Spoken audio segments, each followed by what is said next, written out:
Hello, John. Hello there. Nice to meet you in person. It is. It's a long way to Ireland. It is. Hi, Deepthi. Hello, Tucker. Nice to see you. Good to see you. Thank you for being up at this hour. No worries. I am more awake than I imagined I would be. Deepthi, you do not look groggy at all. I'm impressed. I surprised myself. That's what youth will do for you. A man has just joined us named Bruce Friedberg down on the screen there. He's a dear friend and quite knowledgeable in astronomy. He'll grill you. He'll ask you a tough question. Oh, no. Okay, No. I need to be more awake than I am. Tucker, I will explain what you're probably trying to, because your voice is completely breaking up.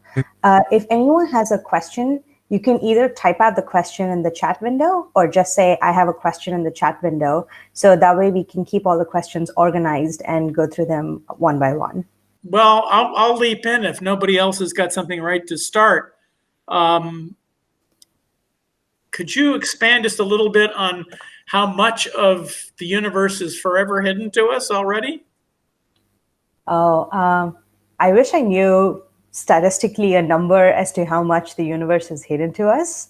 But the idea is that during the period of inflation, the entire universe expanded very rapidly in a very, very short period of time.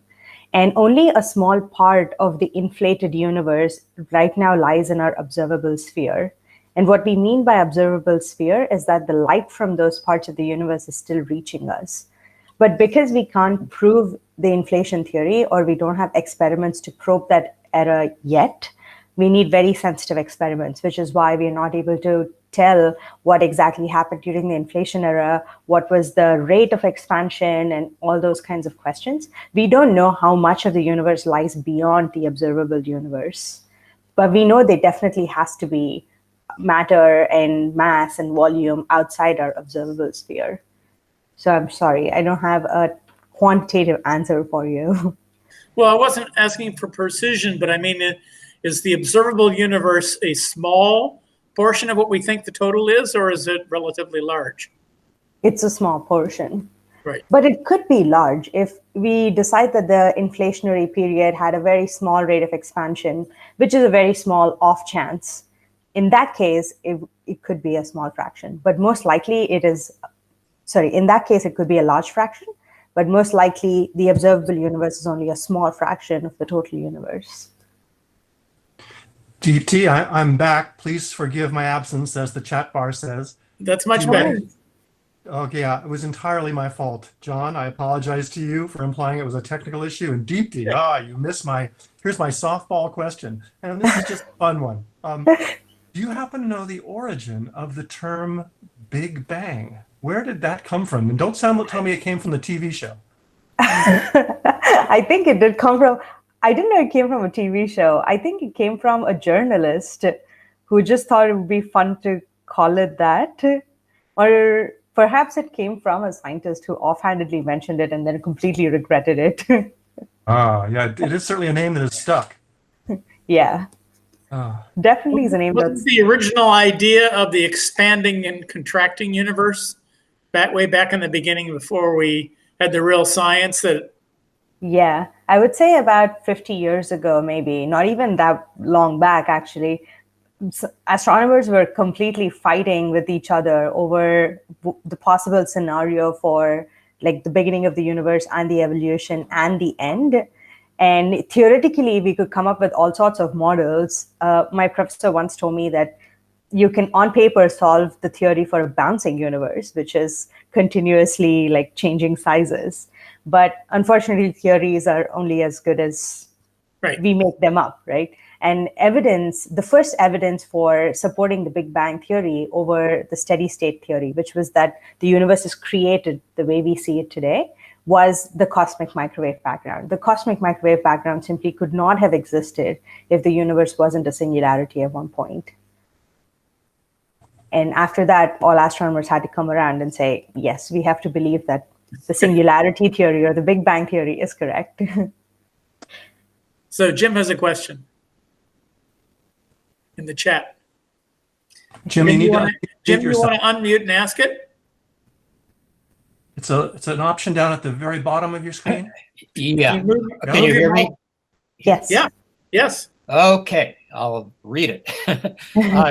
Do we have an estimate of the age of the universe at the time of the formation of the first stars? And will the work you're at right now help to narrow that down? Yes, yes, and yes. So we do have an estimate of the age. So we talk about ages in redshifts, and I've completely lost track of years from redshift. But after the cosmic microwave formed and after the dark ages, we think sometime around then at around redshifts of 6 or 7 or maybe 8, which is all, like I should point out, millions of years apart. So within like an error range of 1,000,000 years or a couple of 10 millions of years, we think the first stars formed, but we have not narrowed it down to exactly when, because they have been so elusive to find. And if we do find the signature from the first stars, one of the first things we will be doing is narrowing down that period and saying this is when this definitely began and this is when it definitely ended. And that's one of the questions for which this experiment is being done. Deepthi, let me ask a question. And when you say the observations you're making, are you actually looking for the, I think what could be called the spin flip of the 21 centimeter radiation? Or are you looking for the reionization energy radiation? Which of those two is involved? We're looking for the spin flip transition. So one way to look for reionization is to look for the ionization energy itself and trace it all the way back. And this is what we have done with quasars. So quasars emit that peak in the quasar spectrum that I was showing is the ionization energy. It's called Lyman alpha line. So we can trace the ionization energy in the universe and go back in time. But the problem is after a certain point, it disappears. And it's hard to find something that disappears, or the disappearance of a signal. And sometimes we do this. The Gunn-Peterson trough is the disappearance of a signal, but we cannot use that to pinpoint a time in the universe when that signal first started disappearing, because quasars are only finite and we can only find a finite few of them. And it's possible that exactly between the ages that we want, these quasars don't exist that way.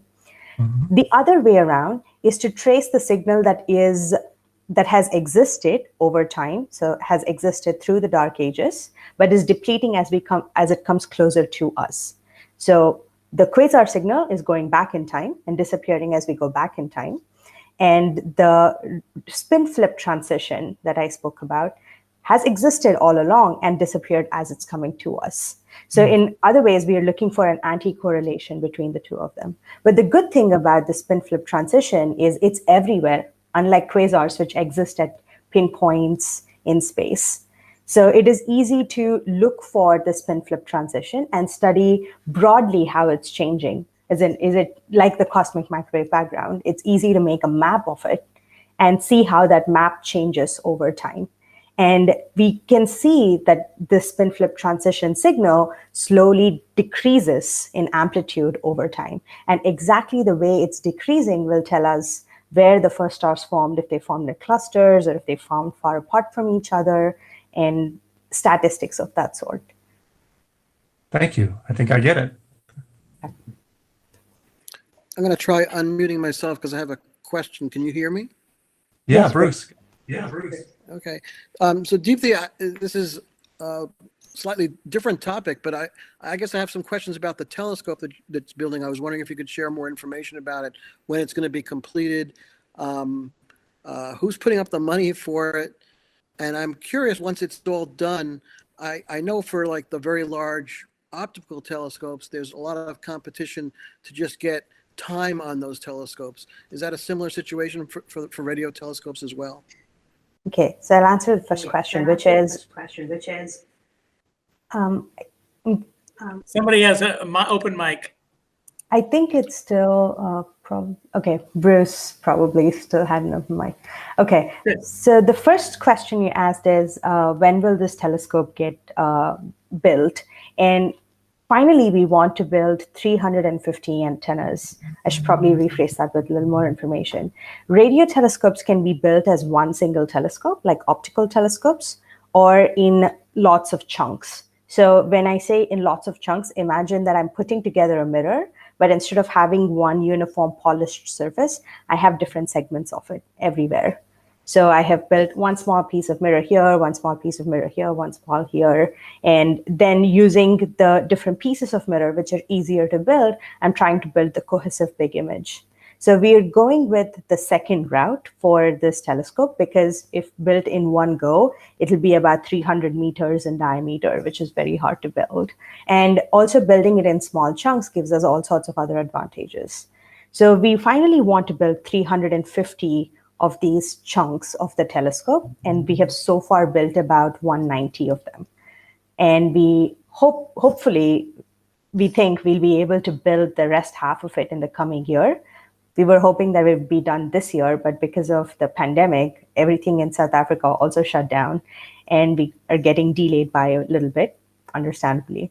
But hopefully by next year, we will have all of them built out. And after that, we'll go through a phase called commissioning, where we will test that each of these segments are working exactly the way we expect before we go about and start interpreting the signal that we are observing with them. And after that, we will start our actual science observation, which will hopefully be by 2022 or maybe earlier. The second question you asked is, do astronomers covet time on this telescope? The reason why optical telescopes' time is very coveted is because they observe a very small region of the sky at any given point of time. So if you want to see this star, you have to point your telescope to that star. If you want to see something else somewhere else, most astronomers don't want to see the same thing at the same time. So you have to move that telescope to the other star. Whereas the dishes that we are building are all static. They're always looking up. And the advantage we get is, one, they're cheaper to build because all the motor and the electronics required to control the motion of telescopes is very expensive. And it's very cheap to just build static dishes on the ground, pegged to wooden poles, which will just keep looking up all the time. So astronomers can't really ask for time because it's always just looking at one spot, and they can get data from us whenever they want and how, because there is not that much changing. So time is not coveted in that way, but time can be coveted in different ways. We want to observe when the galaxy is down, for instance, for our own science goals, and someone else might want to observe when the galaxy is up. So in that way, but this is also such low radio frequencies that most other astronomers don't operate down at these frequencies. And the few others that do have their own telescopes that operate also at 50 megahertz. So I would say ours is pretty much the only experiment or science experiment that's going to happen with this telescope on site.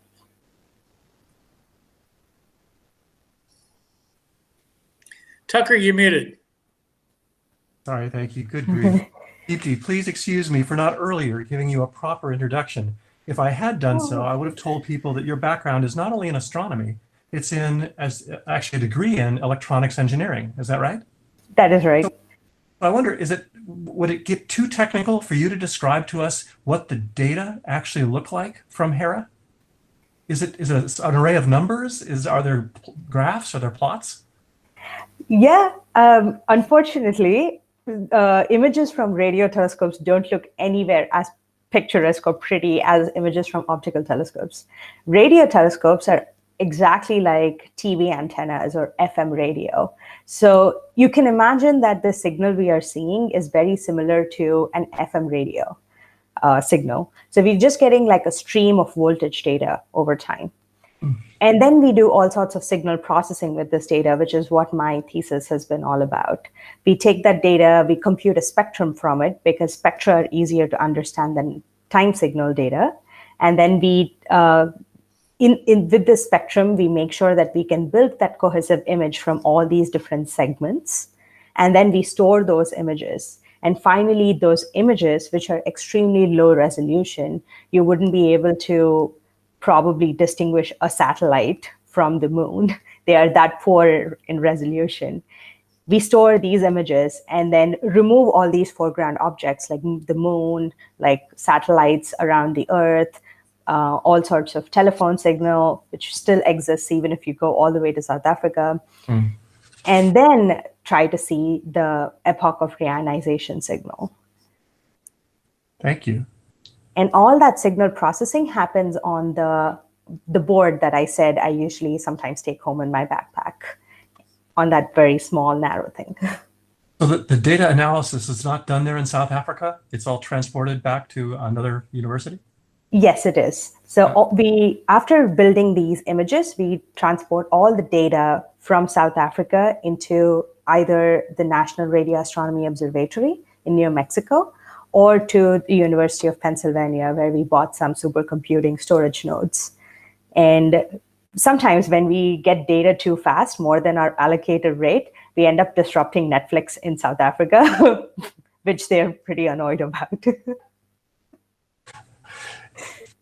Your background in electronics should give those of us who are youngsters who might be listening to this, if not now, then later, hope that perhaps they're not destined to be astronomers of the stare to the telescope type, but they could be electronics experts analyzing the data or helping to build the hardware that would analyze that data. Yeah, absolutely. Berkeley has been the hub for designing and building all the electronics around radio astronomy software for decades now. They have a collaboration called Casper, which builds all the electronics and all the software tools required to program the electronics. And in fact, the black hole image that you all must remember from about a year ago, that black hole image, every single byte that went into forming that image went through Casper firmware or Casper hardware. And it was that I believe that image was a collective effort, many telescopes working together. Yes, and there was Casper hardware deployed at all these sites. Was Hera one of the telescopes? No, unfortunately. These telescopes operate at a much higher frequency than Hera does. Thank you. Okay. How about any other questions? The host here should not get to have so much of Deepthi's time. I see, John, you've asked a question there. Do you want to, I guess Deepthi answered it by saying that the dishes are not mobile. They're not, you don't steer them towards any part of the sky. Right, but you have, I mean, I'm not a radio expert, but you have to align them somehow, right? Yes, you have to. We do this in multiple ways. So even though the dishes are static and looking upwards, you can have all sorts of dish imperfections that offset the beam a little bit. And if you look closely at the image in the presentation, you'll see that the feed of the telescopes is just hanging from bungee cords. So that feed can be have all sorts of pointing offsets, which will turn the beam wonky. And we have to align each of the dishes to a source in the sky. And we do this, as John points out, like a phased array. So we apply correcting coefficients and phase them to the zenith at all times. What is the precision? What did you mean by precision, John? So, again, to display my ignorance, you're looking at something that's, a very long way away. And the beam, you have to have, I assume they have a narrow beam width, right? So the beam's steered precisely? No? No, we don't. We have a very, very large beam width, which is one of the big problems we're trying to overcome. So the large beam width was designed with the intention that we will capture as much of the signal as we can. So foreground objects will interfere with each other and hopefully cancel out. Whereas something that's very far in the background, like the EOR signal, will get captured at a higher amplitude if we have a wider beam. But now we are running into a few problems because of the wider beam. Turns out if you build a radio telescope with a wide beam, you also have wide side lobes, which is things that you don't want to see, but end up getting into your telescope anyway. Like imagine them as signal coming from the corners, if you will. And that signal coming in from the corners is causing a lot of problems for us now. So maybe a future design of Hera 2.0 maybe will have a narrower beam because we've learned a lesson.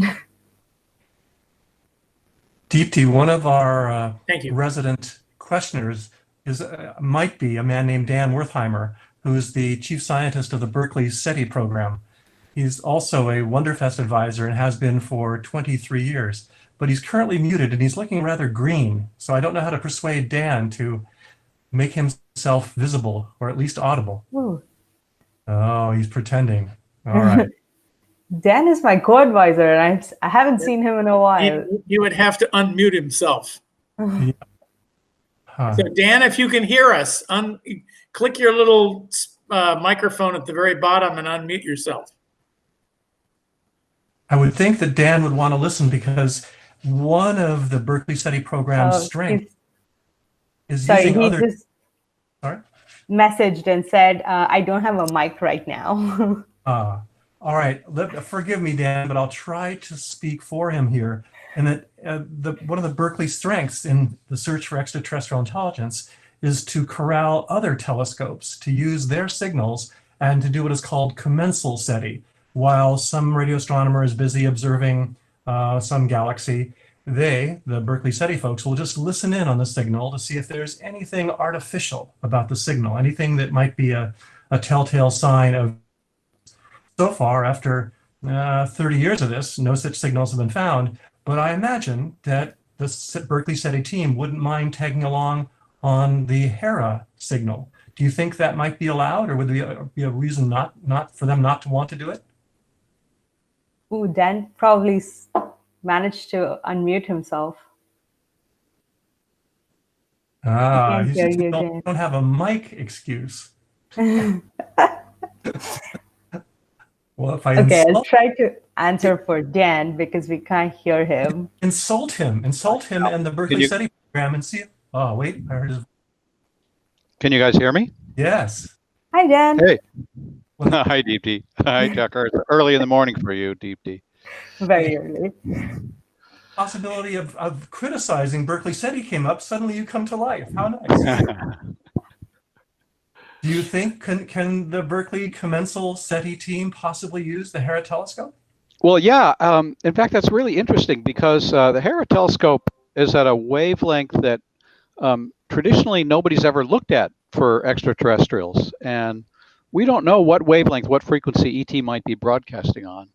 And so I'm interested, and Deepthi and I have been talking about this, of using the Hera Telescope not just to do find out how the first stars and form the way Deepthi is talking about the first structures in the universe, but also to do SETI, and maybe fast radio bursts would be interesting as well. So it might turn out to be a multi-purpose telescope. Maybe we'll answer the question, are we alone? But Deepthi's got to come back from Ireland to make that happen. In fact, actually, way back in my first year, I got interested in Hera because Dan suggested that we could build an instrument to either see FRBs and hopefully SETI signals. There are very similar instruments with Hera. And I thought that would be a really cool idea and got involved with Hera and got sidetracked into looking for stars and building other electronics. Does everybody here know what FRBs are? Sorry, I didn't explain that. FRB is up till very recently was a mysterious phenomena. We didn't understand it at all. They're called fast radio bursts. FRB stands for fast radio bursts, and they're the brightest thing in the sky when they go off. They last about a millisecond, and they were, for a long time, we were trying to figure out what could cause these incredibly bright things that can travel for 1 billion years, and that they're still the brightest thing that hits your telescope when they get to your telescope after 1 billion years. But now we think we understand what they are. They're caused by these very young neutron stars called magnetars that have incredibly strong magnetic fields. And we just saw one go off in our own galaxy, which is kind of the clincher that we understand what's going on there. And now that we know what's going on, we it's not that exciting to know what causes them, but it turns out we can use them to do cosmology and measure we can weigh the universe. That's a very interesting thing, to be able to weigh the universe. It tells you whether the universe is going to keep expanding and expanding and go out and get bigger and bigger, or whether it's someday under its own gravity going to stop expanding and the gravity will pull it back together. And fast radio bursts can help us weigh that universe. And the way that works is that when the radio signal comes to us, it doesn't all come at once. The low frequencies take longer to get to the telescope, and what you hear is that you hear the low frequencies later, and it depends on what happens. Is the more junk between you and the fast radio burst, the longer the low frequencies take. So if it goes, there's not a lot of stuff between you and the FRB, but if it goes, that means there's a lot of stuff, and we can use the time that it takes for the low frequencies to weigh just along that line of sight. But if we do it for many fast radio bursts, we can weigh the universe in many directions. Cool. Yeah, RABs didn't turn out to be little green men, LGMs. Deepthi, a question. You answered a question from that Wonderfest Science guy during the YouTube video. You mentioned that cosmologists, by and large, regard the universe as being finite, not being infinite.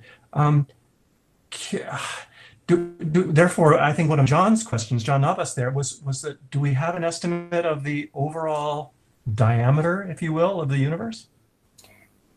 That would depend on the inflationary phase, again, about which we don't know very much, because that's the time where the entire universe expanded out of our observable region. So if we can observe even that portion, or even tangibly understand the rate of expansion and other parameters during inflationary period, we will be able to pinpoint and say, this should be the volume or the diameter. It wouldn't be a diameter in the sense of that word as we understand it, because we understand it for 3D objects or a 2D projection in 3D space. But it would be something akin to that for a 4-dimensional, in 4 dimensions. And it would be in something at would it make sense to say dozens of billions of light years? Yeah, maybe bigger. Big, but our motions don't quite convey the size. Yeah. Wow. We have time for a few more questions, if any out there. There's one question in the chat by Sue that we haven't addressed. She asks, is there a way we can follow the progress of your project? Is there anything online? There is a website called reionization.org, which unfortunately doesn't get updated very often.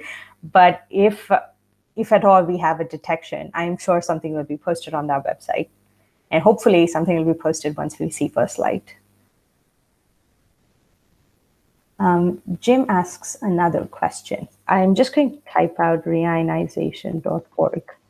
Yes, I was asking what possibilities there are to measure the inflationary period that is so mysterious and I guess not even completely proven at this point. Yes, there are a few possibilities. One of the main ways in which we're trying to study the inflationary period is through the cosmic microwave background. So we believe something that happened during inflation or even before inflation must have started these non-irregularities that we see in the CMB. So we know by the time of the CMB, there were some hot spots, there were some cold spots, and they evolved over time to form galactic clusters or voids, as we see today. But something must have sown these seeds. And if it was a completely Gaussian process, it would have evolved differently, these irregularities, if they were sown by a Gaussian process versus a non-Gaussian process. And currently, at least, that is the only way I know, which is trying to probe things that happened before the CMB, which includes the inflationary period. But there are other things we can do. Like, for the reason why we invoked an inflationary period is to explain all sorts of weird phenomenon that we were seeing. For instance, the observable universe is perfectly flat, which didn't make sense to any of the astronomers. They're like, why is it so flat? It could be slightly curved in either shape. It could be like a parabola or a hyperbola, but it's exactly flat. And one of the reasons we invented the inflationary theory was to then tell ourselves that, oh, maybe the observable universe is much, much bigger. And because we're seeing only a small portion of it, it appears flat to us, much like the Earth appeared flat to astronomers a long, long time ago.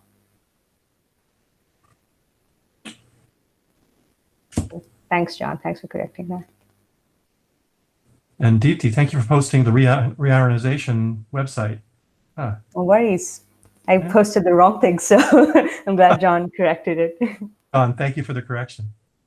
So the flat universe is riding on an elephant, just like the flat Earth did? A little bit. It's turtles all the way down.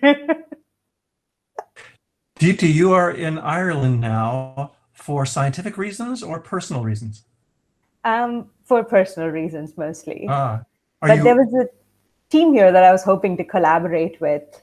They are using similar electronics as us to do completely different things. They are trying to build an equivalent of a CCD, if you will, but using radio instrumentation.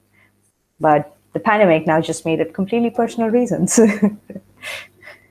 And your return to Berkeley, to the United States, is problematic for health reasons or because you just don't want to come back? It's actually right now problematic due to the travel ban. Even though cases have gone down in Europe, America still has a ban between airlines traveling from Europe to America. So I'm hoping to come back as soon as that ban is lifted, and completely keeping my fingers crossed that there won't be a second wave. If I had given you that proper introduction, I would have mentioned that I believe you want to take the enthusiasm, this is a quote now, the enthusiasm for science that you see in the US back to India to popularize fundamental physics and astronomy back home, India. Is that still the case? Would you like to do that? Yes, absolutely. During grad school, I have tried to do that, I would say, and given at least 3 or 4, maybe more talks in India, but they've mostly been at educational institutions, so the equivalent of seminar talks.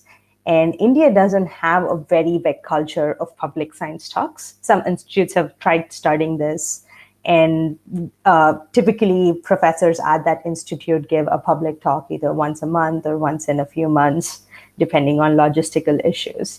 But I think we definitely need a program like Wonderfest that is organizing public talks and actively seeking speakers to educate everyone else about what's cutting edge in research. Wonderfest or the Mount Tam Astronomy Program. Or the Mount Tam Astronomy Program. Yes, absolutely. I shouldn't forget them because I'm here thanks to them.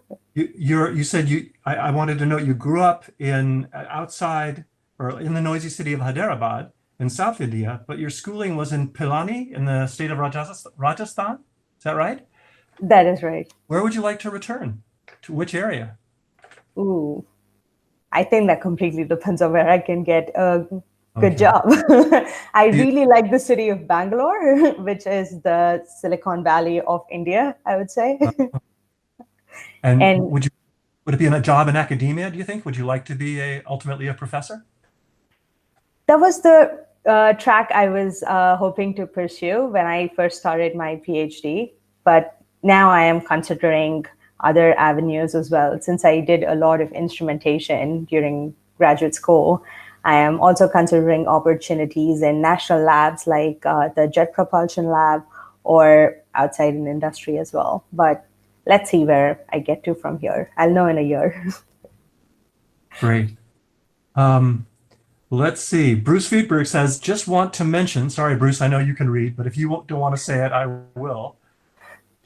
Just want to mention it was Fred Hoyle who coined the term the Big Bang. Kind of a joke for him, I think. Thank you, Bruce. Thank you, Bruce. All right, are there any more questions for Deepthi?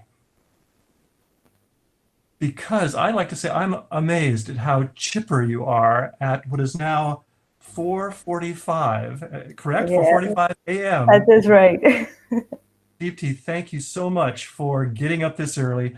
Most of all, for spending the hours you did spend along with John Navas, the what's the proper term, John? The online engineer of the Mount TAM Astronomy program, putting your fine video together. I want to remind folks that the Mount TAM Astronomy program was invented 32 years ago by Tinka Ross and is now carried on still by her with the great help of John Navas, the aforementioned John. So Deepthi, thank you so much. And I wish everybody good luck dealing with the pandemic in the United States especially. And to mention that the next Mount TAM Astronomy Wonderfest collaboration will take place on August 22nd, right here online. That is 4 Saturday evenings from right now. And the title is Galactic Weather. UC Berkeley Dr. Yang Zheng will talk about galactic weather. So until then, please give maybe an electronic, but nevertheless heartfelt, warm round of applause for Deepthi Gorthi. Thank you, everyone. And I'd also like to thank Deepthi for being so easy to work with. You made my job a lot easier, and I think it really turned out well, and you deserve a lot of credit for that. Thank you. No, thank you, John. I would not have been able to do this without your help. The muted applause is not the ideal, but I think I've just lost you. Bye-bye. And thank you, Deepthi, so much. Thank you for the opportunity, and thank you, Tinka Ross also for me. I will. All right. Thank you. Oh, good, Bruce. Go get some sleep, Deepthi, please. Yes. Bye-bye. Bye, Tucker. Bye, John.